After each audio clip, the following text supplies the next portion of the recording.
국세청이 지난 10일 열린 2019 국정감사 업무 현황 보고에서 유튜버 등 신종 업종에 대한 세원 관리를 강화하겠다고 밝혔습니다.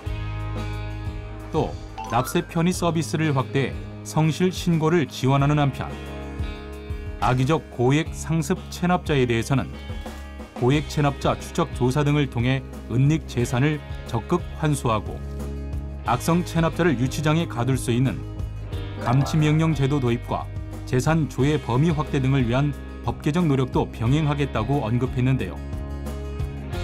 이 밖에도 2019 국정감사, 국세청 업무 현황 보고에 담긴 국세행정 운영 방향과 중점 추진 과제, 지금부터 살펴봅니다.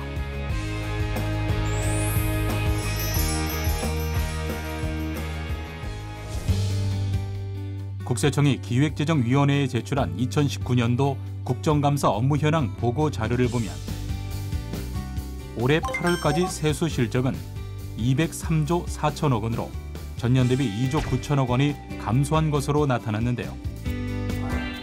이는 부동산, 주식거래 감소 등으로 양도소득세와 증권거래세 감소와 함께 근로자녀장려금이 8월 조기 지급된 것이 주요 요인으로 작용했다고 국세청은 분석했습니다. 국세청은 하반기 경제 동향과 세수 변동 요인을 모니터링하면서 세수 상황을 면밀히 점검하고 성실 신고를 적극 지원해 세입 예산을 안정적으로 조달하겠다고 밝혔는데요. 특히 모바일 홈택스와 보이는 ARS 등 새로운 신고 방식을 지속적으로 확충하는 등 납세 편의 서비스를 확대해 성실 신고를 적극 지원하기로 했습니다.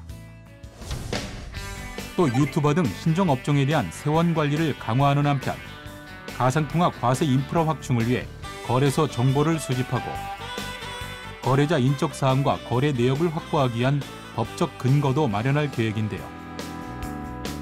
아울러 대기업 대재산가의 불공정 탈세 행위를 비롯해 신종 역외 탈세 등을 정밀 검증하고 악성 체납자를 유치장에 가둘 수 있는 감치명령제도 도입과 재산조회 범위 확대 등을 위한 법 개정 노력도 병행해 악의적인 고액 상습 체납에 대한 전방위적인 대응을 추진할 방침입니다. 국세청은 불공정 탈세, 악의적 고액 체납 강화 정책과 함께 경제 활력 회복을 위한 적극적인 세정 지원도 실시하고 있는데요. 먼저 확대된 근로자녀장려금의 차질 없는 지급과 함께 지난 8월 일본 수출규제 피해기업 세정지원센터를 설치하는 등 경영예로 납세자에 대한 적극적인 세정 지원도 실시하고 있습니다. 또 총 조사 건수 축소와 간편조사 확대 기조를 유지하고 순환조사 대상 모범 납세자가 조사 연도 내에서 조사 시기를 선택하는 방안을 검토해 납세자 세무 부담을 완화할 예정인데요. 이와 함께 반복적 세무조사 중지에 대해 납세자 보호 담당관 승인을 받도록 개선하고 세무조사 감독 권한의 법적 근거를 마련하는 등 세무조사에 대한 절차적 통제를 강화할 방침입니다.